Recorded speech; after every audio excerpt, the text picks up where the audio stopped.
kind of put it back together again to a certain degree. Got the dashboard blank in there, got the gear lever back in there, and my hydraulic handbrake does do the business actually. Obviously there's some things not quite right, which I could do with improving. So I said there was going to be some improvements done, and what I was particularly thinking of with the handbrake here is this pipe has got a kink in it. Bent it a little bit too much.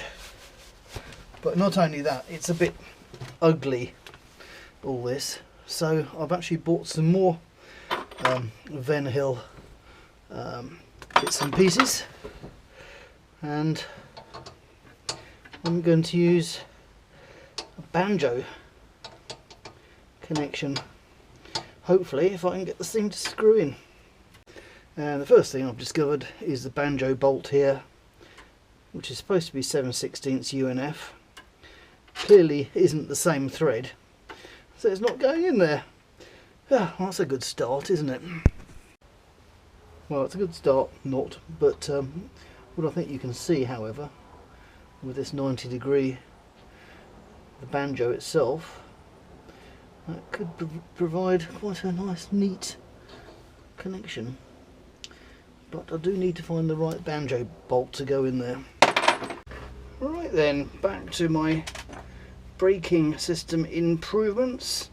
I now have what I certainly hope is a 7/16 UNF, which, as I've learned, is not the same thing as 7/16 with 24 TPI.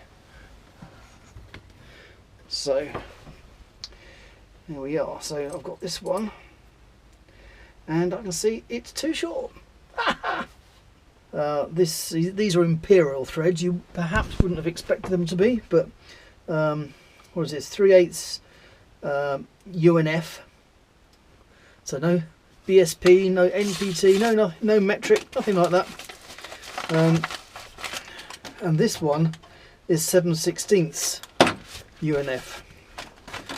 Could I find a banjo bolt with a 7/16 UNF thread? Well, yes, I could actually, but the first one I bought was too short. So here we have another one, and let's compare the threads. Yes, that looks like it could be right. The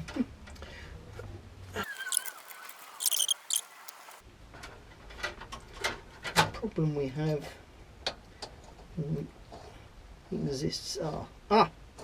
Well, okay, fine. Aluminium in this hydraulic cylinder, stainless steel, I think.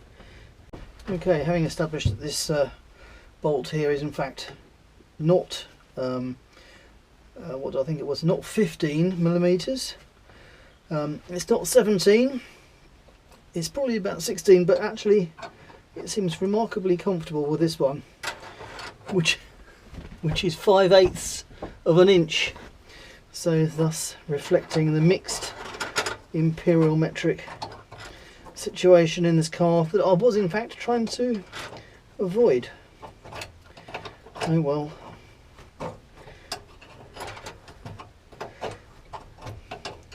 And in fact, these little adapters, these flexible brake hoses, I believe these are 1/8 BSP.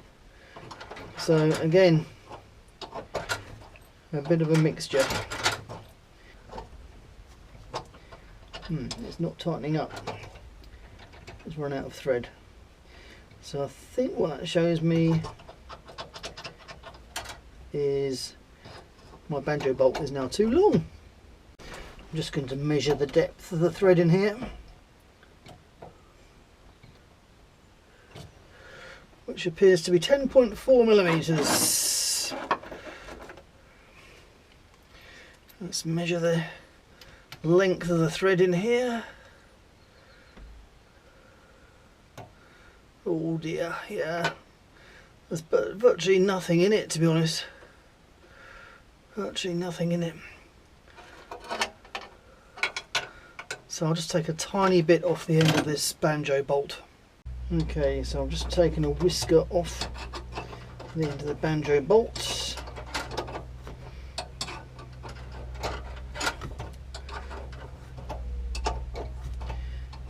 And hopefully now it will tighten down.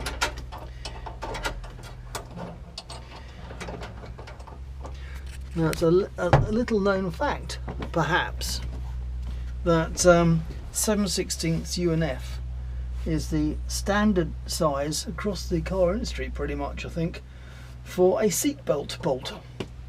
So ones like this one down here is 7/16 UNF as well. And with that in mind, considering I've got stainless steel going into aluminium here, I did take the precaution of running this banjo bolt into a 7/16 UNF nut, just to make sure I'd cleaned it up to the maximum extent before risking going into aluminium with it.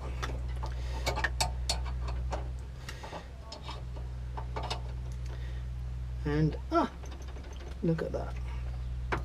That appears to have tightened up. I think I took about just over a millimetre off. So I can now, in fact, I should loosen it slightly now that I'm sure that it does tighten up.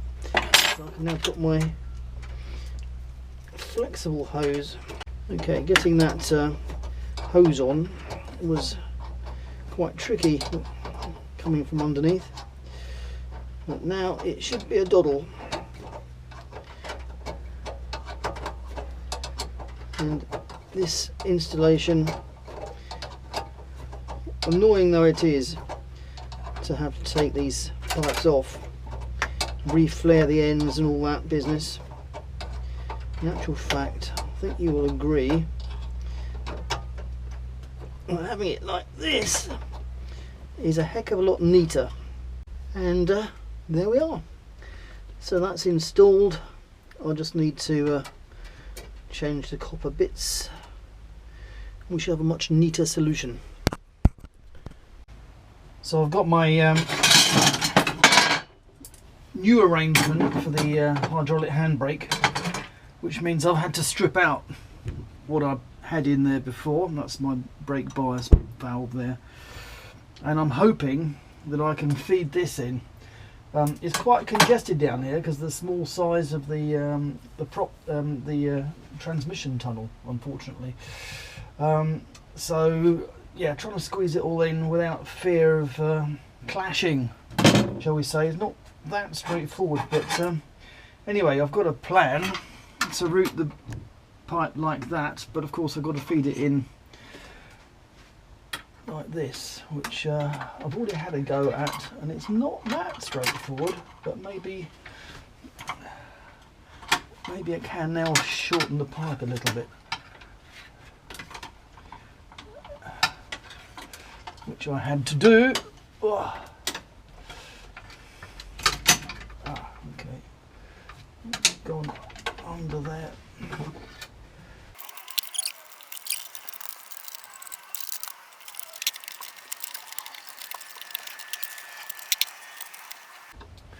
So that's that done.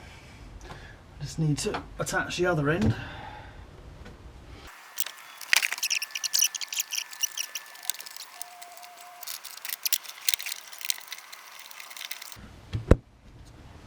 Right, so we now have a pipe with a flexible hose in it, which needs to be fastened. It gives a much tidier connection.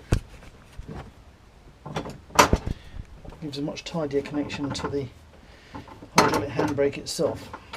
Yeah, it does appear that I can get a version of this with it which is swept that way. I think I'm gonna, well, I have in fact just ordered one, but that will take a few days to arrive, obviously. So I've removed this panel to make it possible to get at this, which will have to be welded on. So I just need to shorten this pipe to a requisite length. Right, so back on the bench and cut the pipe where I made that purple mark, and it's very much like a plumbing, well, it is plumbing, but domestic plumbing. In fact, I've used this very pipe cutter to do domestic plumbing with. There we go, and I've kept the union on the piece that I still need. Now I need to crimp the end on, so I'm going to put the pipe in there,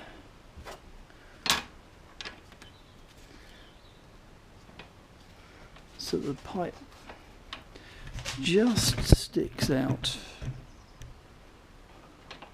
kind of level with the blocks.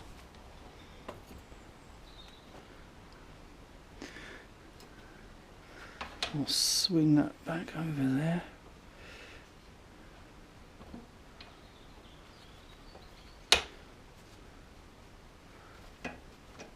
There we go. Right, put the end in, and that should do it this time. There we go.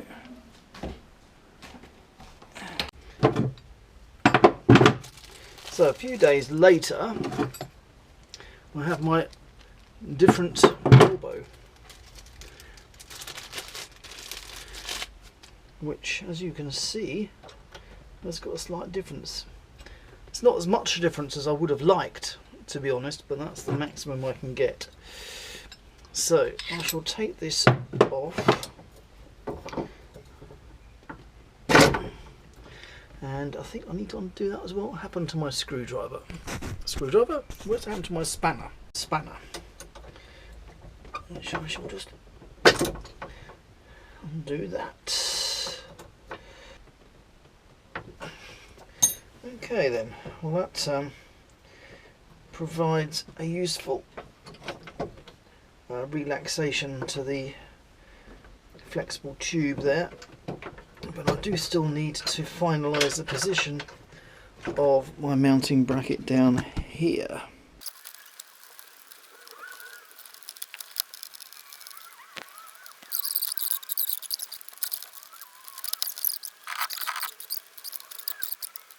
So finally, this is what I've come up with.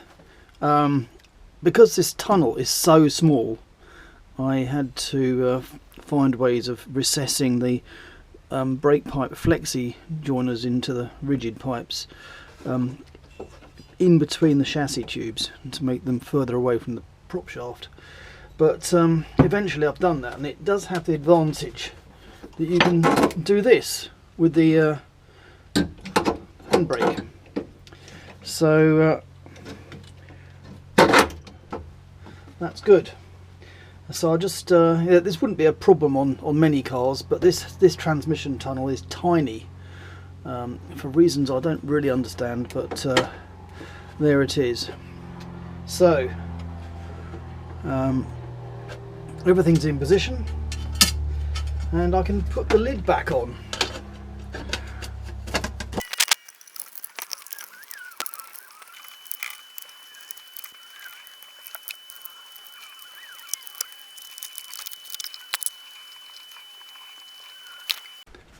After a good deal of bashing, bending, cutting, filing, finessing, general tidying up, the centre tunnel, and I'll have to use two hands to take that off.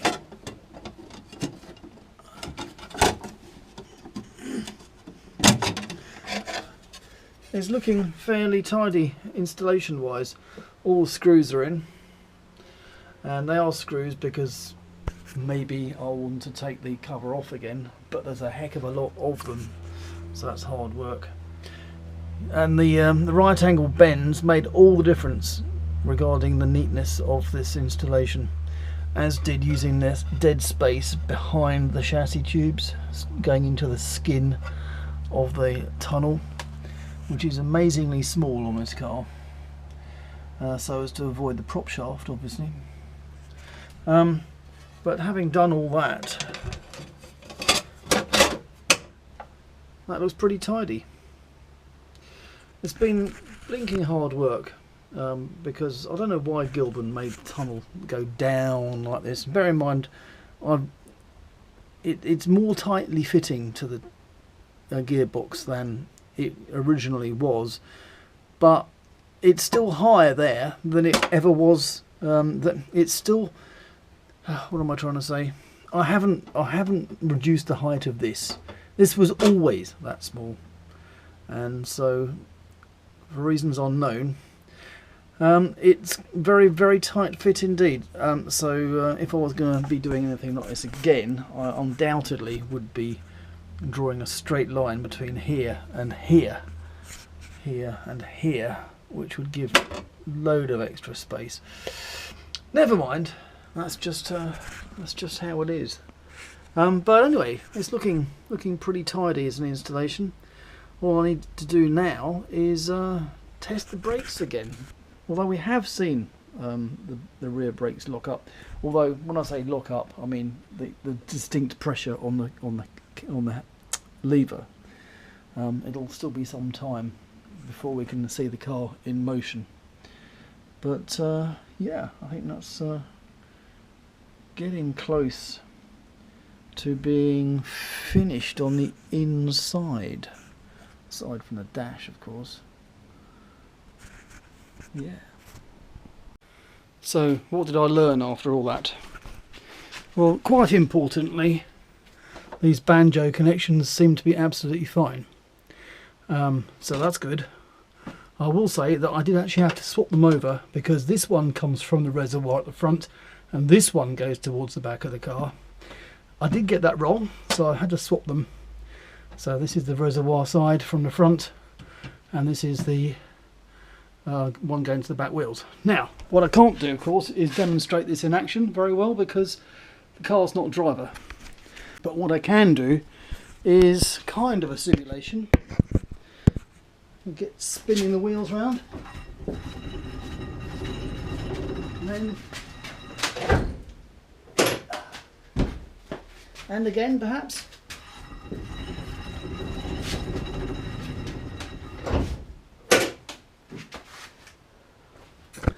So the hydraulic handbrake works, and I think you'll agree that that is much neater than the looping thing that was there before, and the tunnel is kind of all together, and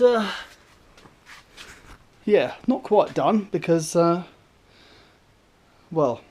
I'll leave that till another time, but there's more at stake than just the handbrake, of course. But at least that looks pretty promising. Not bad for, what was it, 30 quid hydraulic handbrake. Hello, Jessica.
What can I do, I wonder?